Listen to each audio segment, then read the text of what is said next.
Ang medalyon ni San Benito na kung buhay ay isa sa pinakamabisang medalyon. Proteksyon ito sa masasamang tao, spiritu at elemento.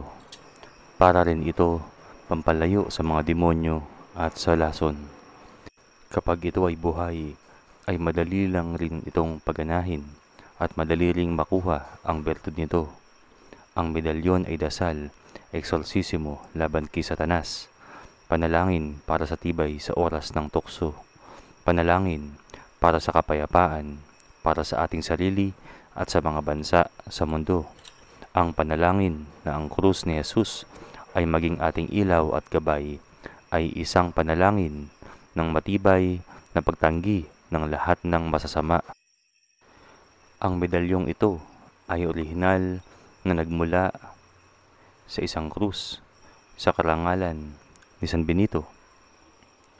Ang medalyon ay may imahe ni San Benito kung saan hawak niya ang Holy Rule sa kanyang kaliwang kamay at isang krus sa kanang kamay.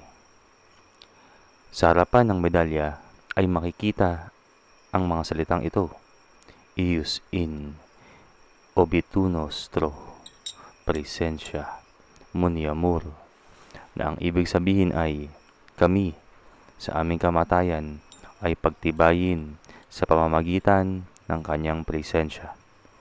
Ang likurang bahagi ng medalya ay may krus na may patayong inisyal na CSSML, na ang salin ay ganito: